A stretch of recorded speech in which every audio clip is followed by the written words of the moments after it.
தற்போதைய அண்மை செய்தியை பார்த்துக் கொண்டிருக்கிறோம். மத்திய அமைச்சருக்கு தமிழக முதலமைச்சர் மு.க.ஸ்டாலின் கடிதம் ஒன்றை எழுதியிருக்கிறார்.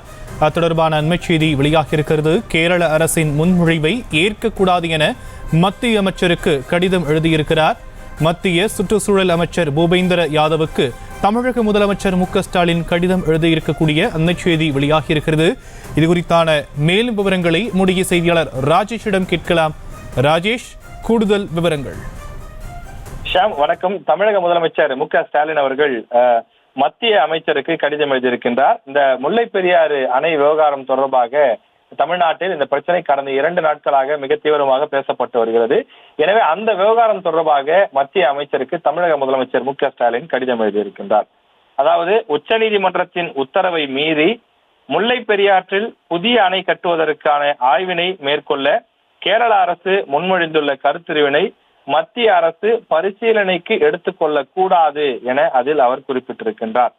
அடிக்கடி இந்த விஷயத்தை பொறுத்தவரை முல்லை விவகாரம், அந்த அணை என்பது மிகப்பெரிய ஒரு பிரச்சனையாக அடிக்கடி மாறி வரக்கூடிய நிலையில் ஏற்கனவே உச்சநீதிமன்றம் இது தொடர்பான விரிவான உத்தரவை பிறப்பித்திருக்கின்றது. எனவே உச்சநீதிமன்ற பிறப்பித்திருக்கக்கூடிய அந்த கருத்தை மீறி கேரள அரசு செயல்படுவதாகவும் குற்றச்சாட்டு முன்வைக்கப்பட்டிருக்கிறது.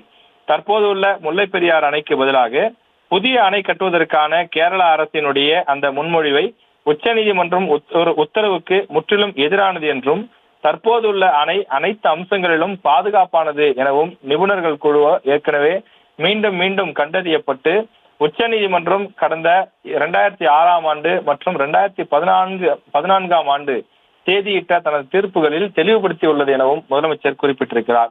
இது தொடர்பாக விரிவாக எழுதியிருக்கக்கூடிய அந்த கடிதத்திலே 2024 அதாவது மே மாதம் 28ஆம் தேதி அன்று நடைபெறக்கூடிய சுற்றுச்சூழல் நிபுணர் மதிப்பீட்டு குழு கூட்டத்திற்கான நிகழ்ச்சி நிரலில் முல்லை பெரியாற்றில் புதிய அணை கட்டுவதற்கான சுற்றுச்சூழல் தாக்க அறிக்கையை தயார் செய்வதற்கு அனுமதி அளிப்பது தொடர்பான விவாத பொருளை நீக்கிடவும், எதிர்காலத்தில் கேரள அரசின் இதுபோன்ற எந்த ஒரு கருத்தினையும் பரிசீலனையில் எடுத்துக்கொள்ளக் கூடாது எனவும் மத்திய சுற்றுச்சூழல் மற்றும் அதிகாரிகளுக்கு உத்தரவிட வேண்டும் எனவும் அவர் கேட்டுக்கொண்டிருக்கின்றார்.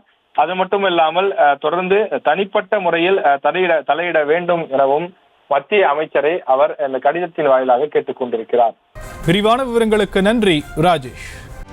செய்திகளை உடனுக்குடனும் துல்லியமாகவும் தெரிந்து கொள்ள சப்ஸ்கிரைப் பண்ணுங்க.